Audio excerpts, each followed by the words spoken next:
dari kelompok 3. Di sini saya akan menjelaskan mengenai pengertian ekowisata, jenis-jenis ekowisata, manfaat dari ekowisata, dan prinsip dari ekowisata. Yang pertama, saya akan menjelaskan mengenai pengertian dari ekowisata. Ekowisata adalah perjalanan yang bertanggung jawab ke daerah-daerah untuk melestarikan lingkungan dan untuk mensejahterakan masyarakat setempat. Selanjutnya, saya akan memberitahu mengenai manfaat dari ekowisata.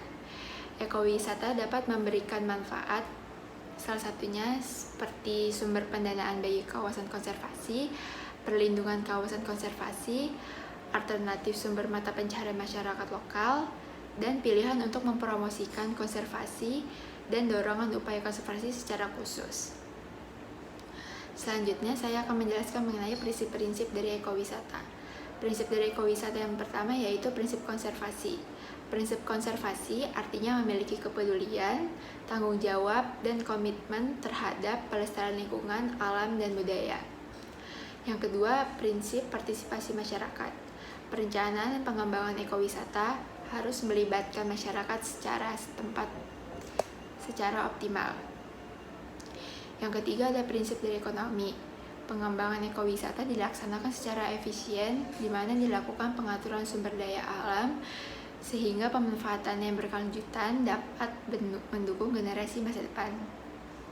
Ekowisata juga bertujuan untuk meminimalisasi dampak negatif terhadap lingkungan, meningkatkan kepedulian terhadap masyarakat lokal, memberikan kontribusi terhadap kelestarian kawasan, dan meningkatkan kepuasan pengunjung terhadap alam dan budaya.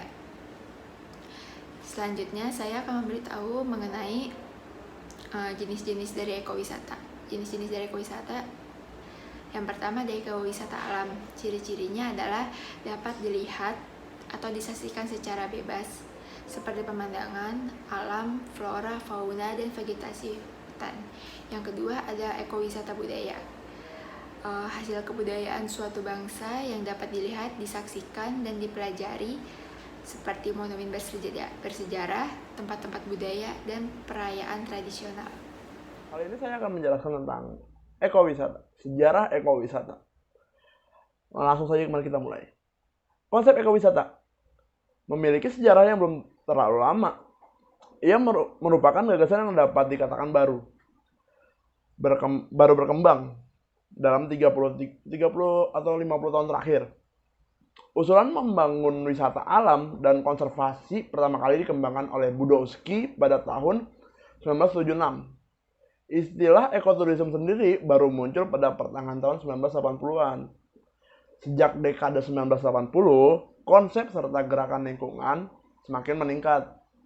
Bahkan ya, konsep ini menjadi isu publik serta mendapatkan perhatian lebih penting bagi pemerintah gitu kan.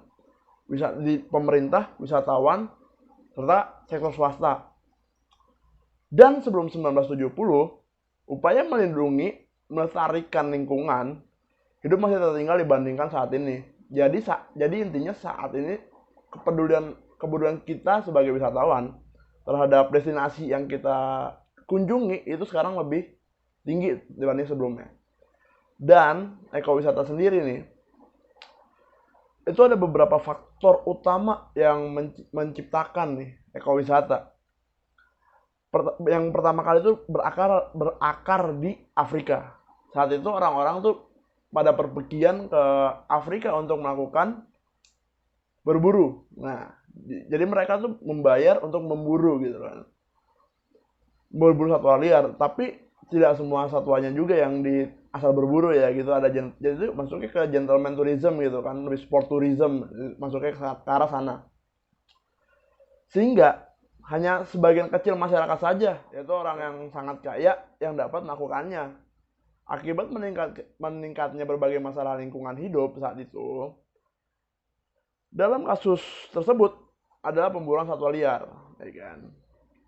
Tanpa terkendali, jadi udah asal tembak terus belum ada peraturan. Sekarang udah mulai nih, ada yang beberapa dilarang untuk ditembak gitu kan. Jadi saat itu di Afrika itu asal berburu, asal semua hewannya itu menyebabkan kepunahan. Ada beberapa hewan yang berkurang populasinya gitu.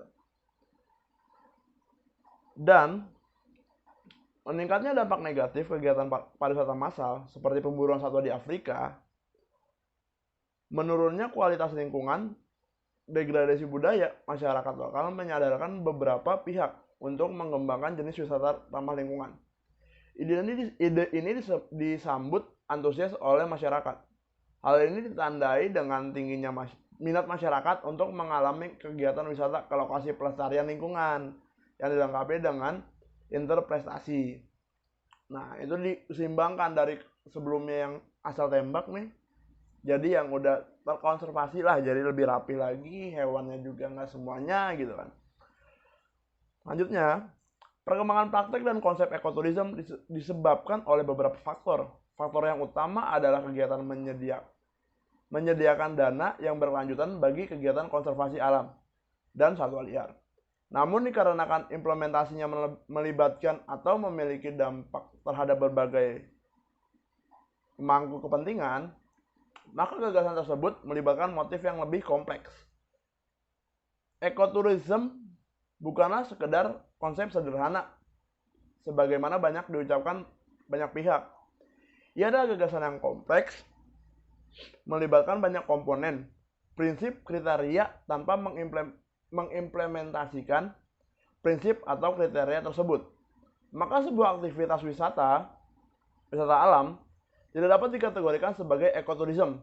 Salah satu contoh sukses ekoturism di Indonesia adalah wisata tanggahan di Langkat, Sumatera Utara. Itu salah satu contoh ekoturism kan? Dan ini adalah penjelasan yang sekiranya cukup. Ini saya berkesempatan untuk menjelaskan apa saja langkah-langkah untuk membangun suatu ekowisata. Sebelum masuk ke langkah-langkah dan prosesnya, alangkah baiknya kita mencari tahu apa saja yang harus diperhatikan dalam membangun suatu ekowisata. Yang pertama adalah daerah yang dilindungi harus direncanakan sebagai bagian integral dari pembagian. Kedua ialah tujuan dari pengelola harus disusun dari setiap. Selanjutnya adalah perencanaan yang baik harus disusun oleh tim yang terdiri dari disiplin, terus dari berbagai institusi dan berbagai cara pandang. Dari berbagai disiplin, dari berbagai institusi dan dari berbagai cara pandang ini diharapkan dapat menciptakan suatu situasi yang sinergi untuk menghasilkan suatu perencanaan yang baik. Perencanaan yang baik tergantung dari efektivitas partisipasi semua pemangku. Sekarang kita masuk ke langkah-langkah proses perencanaan ekowisata. Yang pertama ialah adanya keputusan untuk mempersiapkan rencana pengelolaan ekowisata tersebut. Terus yang kedua adalah menentukan gagasan ide. Ada identifikasi perkembangan kunjungan wisatawan, terus ada juga evaluasi dampak perkembangan terhadap eksistensi objek wisata. Terus yang ketiga ada identifikasi atraksi yang tersedia dapat dikembangkan. Terus yang keempat ada identifikasi keterlibatan berbagai kepentingan di dalam pengelolaan objek wisata tersebut. Terus ada juga identifikasi segmen pasar potensial dengan karakteristik kebutuhannya. Terus ada juga identifikasi pengembangan investasi proyek apa yang akan kita pakai untuk pembangunan ekowisata. Selanjutnya ialah mencari pembiayaan seperti menggunakan sponsorship dan sebagainya. Terus selanjutnya lagi kita membentuk tim perencana untuk membangun ekowisata tersebut. Seperti yang sudah dijelaskan di apa saja yang harus diperhatikan untuk membangun ekowisata ini. Terus yang kelima ialah melakukan studi kelayakan. Isi dari studi kelayakan ini adalah mengevaluasi kondisi nyata suatu produk atau layanan. Terus yang kedua ialah mengevaluasi peluang apa saja untuk pengembangan produk dan jasa. Terus yang ketiga adalah mengevaluasi penciptaan produk dan jasa baru. Terus yang keempat adalah mengidentifikasi penyandang dana yang berpotensial bagi proyek tersebut. Yang mana studi kelayakan ini diarahkan untuk pertimbangan sebagai berikut, yaitu tujuan dan kepentingan. Terus yang kedua adalah kelayakan, yang ketiga adalah daya dukung, dan yang keempat adalah keuntungan. Dan yang paling terakhir adalah kita melakukan evaluasi dengan metode SWOT dan menentukan unsur serta variabel kajiannya. Di sini saya akan menjelaskan pemberdayaan kearifan lokal. Jadi secara sekilas sebuah upaya yang sengaja dilakukan oleh para anggota komunitas itu sendiri, di mana mereka merumuskan masalah, membuat rencana, dan menentukan perubahan sesuai keyakinan dan persepsi mereka sendiri yang diyakini sebagai perbaikan dan penguatan struktur-struktur penopang komunitasnya. Tujuan pemberdayaan komunitas. Tujuannya adalah untuk membentuk individu dan masyarakat yang mandiri. Kemandirian ini meliputi kemandirian berpikir, memutuskan apa yang hendak mereka lakukan, serta kemandirian dalam bertindak. Tidak hanya untuk kemandirian, pemberdayaan ini pun bertujuan untuk meningkatkan standar hidup masyarakat dan memberi kesadaran akan kebebasan setiap orang, juga rasa kepercayaan diri. Prinsip-prinsip pemberdayaan komunitas. 1. Akibat adalah kegiatan pemberdayaan harus memberikan akibat atau pengaruh baik. Yang kedua, asosiasi adalah kegiatan pemberdayaan harus dikaitkan dengan kegiatan lainnya. Tahap-tahap pemberdayaan komunitas. Menurut Terry Wilson, ada 4 tahapan, yaitu penyadaran adalah tahap menyadarkan masyarakat akan kemampuan yang dimiliki serta rencana dan harapan akan kondisi yang lebih baik. Yang kedua, pemahaman. Pemberian paham dan persepsi baru tentang siapa mereka, apa aspirasi mereka, dan keadaan umum lainnya. Yang ketiga, memanfaatkan adalah memutuskan untuk menggunakannya bagi kepentingan komunitasnya. Yang keempat, menggunakan keterampilan adalah menggunakan kemampuan pemberdayaan sebagai bagian dari kehidupan sehari-hari. Itu aja yang hanya saya sampaikan. Bila ada kurangnya mohon maaf. Assalamualaikum warahmatullahi wabarakatuh. Selanjutnya adalah langkah-langkah dalam melakukan komunikasi. Pengertian dari pemasaran itu sendiri adalah menetapkan tujuan komunikasi, merumuskan pesan, hingga kegiatan memilih alat promosi apa saja yang cocok digunakan. Di antaranya, pertama, menetapkan tujuan komunikasi. Pengelola desa wisata dapat menetapkan tujuan dari komunikasi pemasaran, apakah untuk menginformasikan, mempengaruhi, atau apakah untuk mengingatkan. Dalam menetapkan tujuan komunikasi pemasaran, pengelola desa wisata dapat menetapkan satu tujuan saja atau kombinasi dari 2 tujuan hingga lebih. Yang harus diperhatikan dalam penetapan tujuan komunikasi adalah harus dikaitkan dengan kondisi dan situasi yang sedang terjadi di lapangan. Contohnya, kalau situasinya desa wisata itu baru muncul, maka yang lebih tepat adalah memasarkan untuk menginformasikan. Namun, jika desa wisatanya sudah terkenal, maka dapat menetapkan tujuan komunikasinya hanya untuk mengingatkan saja. Nah, kedua, ada perumusan pesan. Pesan ini sendiri haruslah dirumuskan sesuai dengan tujuan dari komunikasi pemasaran yang telah ditetapkan. Contohnya gini, kalau tujuannya untuk mempengaruhi calon pasar untuk datang, maka pesan-pesan persuasif yang dapat dirumuskan seperti memberikan pesan potongan harga atau harga spesial pada masa liburan atau hal-hal lainnya. Ketiga, memilih alat komunikasi pemasaran. Nah, setelah tujuan itu dirumuskan, maka selanjutnya adalah memilih alat komunikasi yang digunakan untuk mengirimkan pesan. Dalam hal ini, terdapat beberapa alat yang dapat dipilih oleh pengelola desa wisata. Untuk si calon pengunjungnya seperti hal seperti ini. Yang pertama ada digital marketing. Kita bisa membuat website, platform sosial media seperti bergabung dengan ITX, Indonesian Tourism Exchange, atau desawisataindonesia.com, atau bisa bekerjasama dengan online travel agent kayak TripAdvisor, Traveloka, Pergi-Pergi, hingga bekerjasama dengan kayak Airbnb, HomeAway, dan lain-lainnya.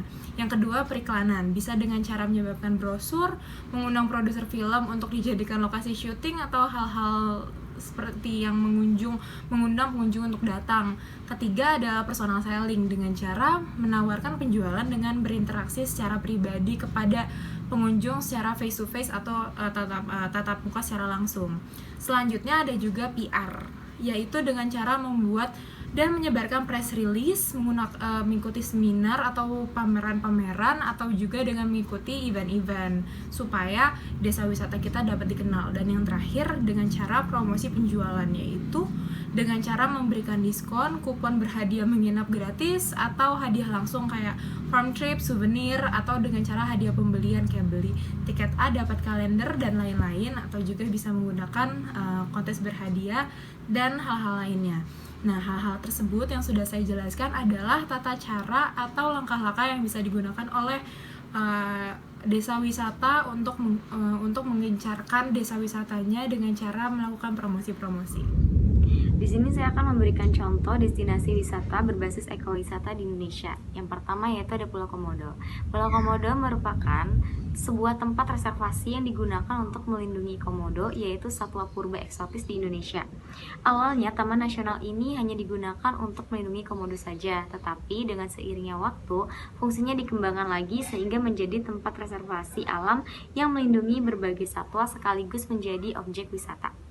Taman Nasional ini terletak di Pulau Komodo, Rinca, Pandar, dan Banta, Kecamatan Komodo, Kabupaten Manggarai, Provinsi Nusa Tenggara Timur. Karena kawasan Balai Taman Nasional sangat luas, komodo-komodo tersebut tersebar di berbagai pulau sekitar area Taman Nasional.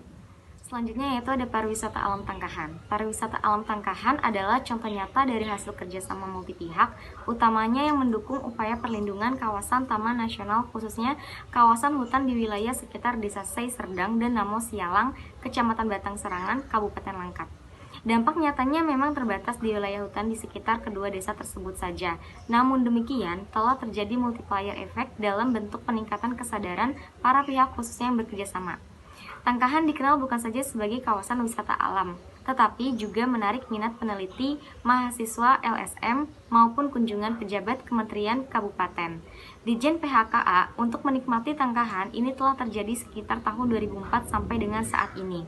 Produk pariwisata alam Tangkahan yang menjadi primadona pariwisata alam di Sumatera Utara pertama kali diluncurkan pada bulan Februari tahun 2004, ditandai dengan kunjungan Direktur Jenderal Pengembangan Destinasi Pariwisata, Kementerian Pariwisata dan Kebudayaan.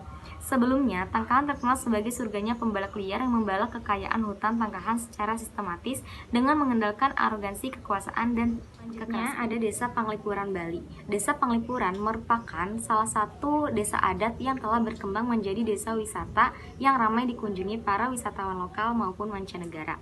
Bahkan pada awal penetapannya, desa ini sebagai desa wisata, turis asinglah yang sering mendatangi desa yang terletak di Bangli ini. Awalnya desa ini hanyalah sebuah desa yang ingin mempertahankan kebudayaan nenek moyang luhur. Tetapi pada sekitar tahun 1090, mahasiswa Udayana melakukan kuliah kerja nyata atau KKN dengan meninggalkan jejak berupa pembangunan taman-taman kecil dan penataan lingkungan. Barulah dari sini sesepuh dan para pemuda bersama perwakilan dari pemerintah daerah dan kota bermusyawarah untuk mengembangkan potensi pariwisata yang ada di desa adat Panglipuran. Desa ini ditetapkan sebagai desa wisata Panglipuran dengan surat keputusan Bupati nomor 115 tanggal 29 April tahun 1993. Desa ini terletak sejauh 45 km dari Denpasar, tepatnya berada di Kelurahan Kubu, Kecamatan Bangli, Kabupaten Bangli, Bali.